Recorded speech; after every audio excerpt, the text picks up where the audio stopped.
चलो आज का हमारा न्यू टॉपिक हम स्टार्ट करेंगे प्रोबेबिलिटी, जो कि बहुत से बच्चों को डिफिकल्ट लगता है, लेकिन ये बहुत बहुत बहुत आसान चैप्टर है। बस इसके कुछ मतलब एक बार आपको उसका लॉजिक समझ में आना चाहिए। बहुत ही इजी चैप्टर है। चलो उसके लिए आपको कुछ टर्म्स पता होनी चाहिए, क्या बोलते हैं किसको। फर्स्ट टर्म है रैंडम एक्सपेरिमेंट। अब ये क्या होता है, पहले डेफिनेशन देखते हैं। The experiment in which all possible results are known in advance but none of them can be predicted. मतलब क्या है इसका, कि अगर आप डाइस खेलते हो, वहां पर आप डाई थ्रो करते हो, उसमें नंबर्स कितने होते हैं? 6 नंबर है, जो जो कि आपको ऑलरेडी पता है, राइट? आपको ऑलरेडी पता है 6 नंबर्स है, लेकिन ये नहीं पता कि जब आप थ्रो करोगे तो कौन सा नंबर आएगा।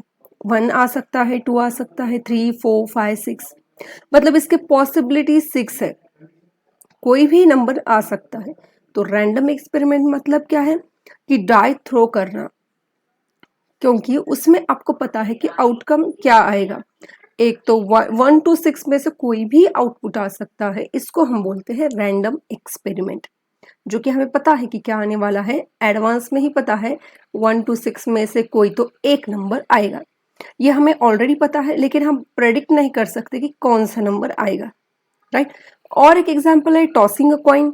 अगर आप एक कॉइन को टॉस करते हो तो आपको मालूम है एक तो हेड आएगा या फिर टेल आएगा, you know that, but head आएगा या टेल आएगा ये आपको नहीं पता। इसको बोलते हैं हम रैंडम एक्सपेरिमेंट। उसके बाद आउटकम। आउटकम का मतलब क्या है, रिजल्ट ऑफ रैंडम एक्सपेरिमेंट, है ना? कॉइन तो टॉस करके कोई तो दो पॉसिबिलिटीज है, एक तो हेड या फिर टेल। लेकिन अगर आपने कॉइन टॉस किया तो सपोज अगर हेड आ गया तो उसको आप बोलोगे आउटकम, मतलब इसका रिजल्ट क्या आ गया, हेड। पॉसिबिलिटी तो दो है, एक तो हेड भी आ सकता है या फिर टेल भी आ सकता है, लेकिन आ गया हेड, उसको आप बोलोगे आउटकम। ठीक है, आगे सैंपल स्पेस। सैंपल स्पेस मतलब क्या है, ये मतलब सिर्फ टर्म है, set of all possible outcomes denoted by yes. For example, जैसे कि आपने एक कॉइन टॉस किया तो उसका सैंपल में क्या क्या आएगा, मतलब क्या क्या आ सकता है। एक तो हेड आ सकता है, टेल आ सकता है। वैसे ही अगर आपने डाई थ्रो किया तो उसका सैंपल स्पेस क्या आएगा, 1। मतलब कौन से पॉसिबिलिटीज है वो, मतलब जैसे कि 2 3 4 5 6, ये हो गया आपका सैंपल स्पेस। और इस सैंपल स्पेस में कितने, मतलब कितनी चीजें हैं, यहाँ कितने नंबर्स है, number of sample space is equal to कितने नंबर्स है, 6 है, तो एन ऑफ एस आएगा 6। और इसमें कितने कितने हैं, 1 2, इसलिए इसका नंबर ऑफ सैंपल स्पेस आएगा 2। अब लास्ट है इवेंट। इवेंट क्या होता है, आउटकम्स विच सेटिस्फाइंग पर्टिकुलर कंडीशन। जैसे कि हमने डाई थ्रो किया, नो प्रॉब्लम, एन आ गया आपका, एन ऑफ एस आ गया 2। लेकिन अगर आपको क्वेश्चन में पूछा है कि what is the probability that head will come, इसके क्या चांसेस है कि हेड ही आएगा, तो उसका आउटपुट, तो टोटल आउटपुट कितना है, 2 है, पॉसिबिलिटीज 2 है, लेकिन हेड आने के चांसेस क्या है, इसको ई से डिनोट करते हैं। क्या आएगा, सिर्फ एच, एक बार ही है ना, सो एक बार ही आएगा, मतलब ये इसने सेटिस्फाई कर लिया, इसमें टेल नहीं आएगा, है ना? अगर सपोज यहाँ पर आपको पूछा है, यहाँ डाई थ्रो करने के बाद what is the probability that even number will come, numbers will come, even numbers will come.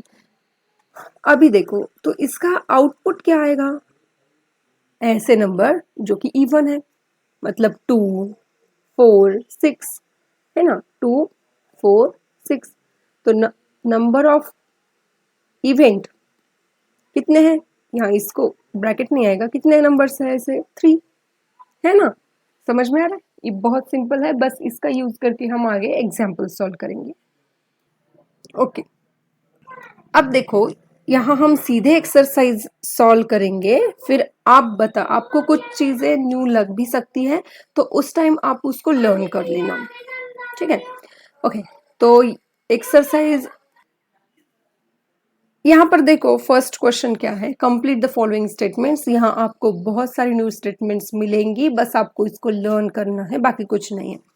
Probability of event E plus probability of event not E is equal to आता है 1। ये आप ध्यान में रखो। जैसे कि फॉर एग्जाम्पल, जैसे कि हमने डाई थ्रो किया था, तो उसका सैंपल स्पेस आया था आपके पास 1 2 3 4 5 6, है ना। अब देखो इवेंट जो है ना, तो उसका फॉर्मूला फिक्स है, मतलब प्रोबेबिलिटी का फॉर्मूला फिक्स है। पहले तो प्रोबेबिलिटी का फॉर्मूला देखते हैं हम, प्रोबेबिलिटी ऑफ इवेंट, राइट। मैंने पहला क्वेश्चन क्या लिया था कि प्रोबेबिलिटी ऑफ इवेंट, पहले हम इवेंट लिख लेंगे, फिर बाद में देखेंगे। इवेंट क्या था हमारा, what is the probability that only even number will come on dice. तो कौन से नंबर आए थे, देखो यहाँ पर 2 4 6, सिंपली बात है। तो इसके नंबर ऑफ इवेंट कितने थे 3, और इसके नंबर ऑफ सैंपल स्पेस कितने हैं 6। इस पे फोकस करो और इससे ही हमारा प्रोबेबिलिटी का फॉर्मूला बनेगा। तो probability of event is equal to, इसका फॉर्मूला आएगा number of total outcomes, number of favourable outcomes. समझ में आ रहा है? फेवरेबल आउटकम मतलब ये वाले कौन से पॉसिबल है, और ये हो जाएंगे आपके टोटल आउटकम। तो probability of getting even number क्या आएगी, टोटल आउटकम है 6, उसमें से इवन नंबर कितने आएंगे 3, तो प्रोबेबिलिटी कितनी है इसकी 1/2 है। और यहाँ पर क्वेश्चन क्या पूछा है, अब हमने निकाला probability of an event E, right.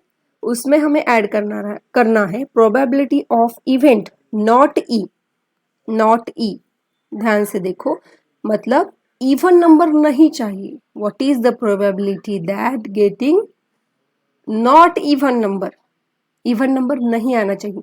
तो इसके कितने पॉसिबिलिटीज हैं, ये देखो 1 3 5, मतलब नॉट ई, है ना। तो कौन से आएंगे 1 3 5, मतलब कितने नंबर्स आ गए, 3 नंबर्स आ गए, राइट। Okay, no problem. हमें प्रोबेबिलिटी निकालनी है नॉट इवेंट ई, मतलब इवन नंबर नहीं आने चाहिए। टोटल आउटकम तो फिक्स है, और ऑड नंबर कितने मिले हमें 3 मिले, तो इसकी भी प्रोबेबिलिटी कितनी हो गई 1/2 हो गई। हमें क्या पूछा है, probability of event E plus probability of event not E, इसका एडिशन कितना आता है, करो इसका addition, 1/2 plus 1/2 is equal to 1। Always event E और उसका कॉम्प्लीमेंट्री नॉट ई, तो इसका एडिशन आएगा 1। ये गांठ बांध लो, मतलब इसको भूलना नहीं है। Okay, the probability of an event that can not happen, उसकी प्रोबेबिलिटी क्या है, 0 है ना। जैसे कि आप यहां पर बोल रहे हो, what is the probability of getting number 7 after throwing the dice, उसकी पॉसिबिलिटी ही नहीं है ना, क्योंकि 7 नंबर तो डाइस पे आएगा ही नहीं, तो इसकी प्रोबेबिलिटी आएगी 0।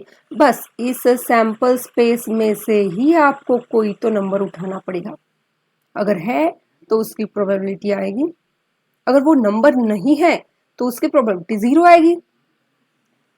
सच an event is called impossible event, impossible, simple है।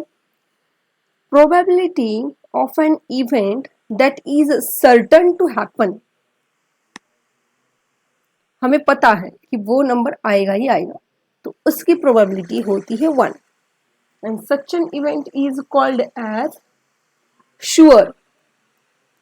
श्योर और ये टर्मिनोलॉजीज है, बस उसको याद रखो, सर्टन और sure event.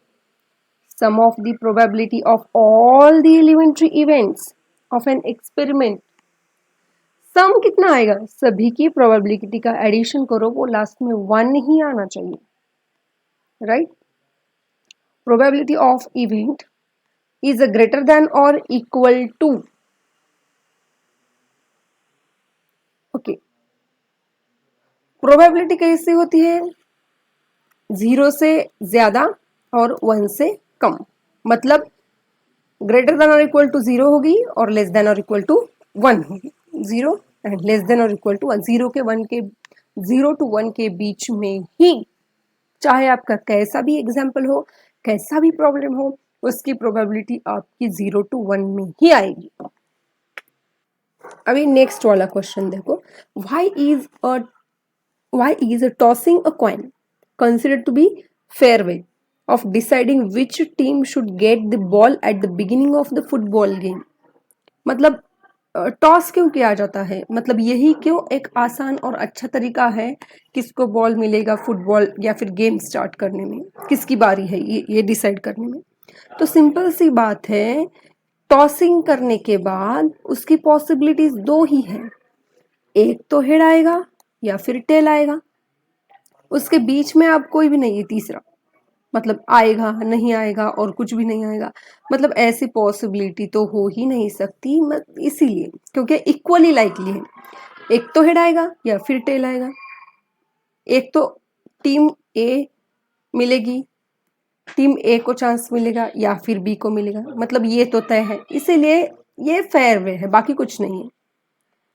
Which of the following can not be the probability of an event, simple सी बात है, प्रोबेबिलिटी क्या होती है, 0 to 1 के बीच में, इक्वल टू 1 भी चलेगी या फिर 0 भी चलेगी, तो 2/3 ग्रेटर देन 0 है और लेस देन 1 है, सो ये प्रोबेबिलिटी आ सकती है। निगेटिव का देखो, निगेटिव प्रोबेबिलिटी नहीं होती, 0 to 1 के बीच में होती है। 15% ये भी मतलब तय है, मतलब 15/100, ये भी ग्रेटर देन 0 लेस देन 1 है। 0.7 ये भी ग्रेटर देन 0 लेस देन 1 है, सो सिर्फ ये नहीं आएगा, माइनस नंबर नहीं आएगा। अभी लास्ट वाला देखो, अ bag contain lemon flavoured candies only, Malini takes out one candy without looking into the bag. What is the probability that she takes out, first question, an orange flavored candy? अब देखो, एक bag है, उसमें candies है, वो भी lemon flavour की, बस लेमन फ्लेवर की, कुछ तो नंबर में कैंडीज है, तो प्रोबेबिलिटी किसकी निकालनी है, what is the probability that she takes out orange flavoured candy, orange flavour की कैंडी है ही नहीं, तो उसकी क्या आएगी प्रोबेबिलिटी, 0 आएगी, अगर है तो निकाल लेते, अ लेमन फ्लेवर्ड कैंडी, तो इसकी प्रोबेबिलिटी कितनी आएगी, 1 आएगी, सिंपल सी बात है।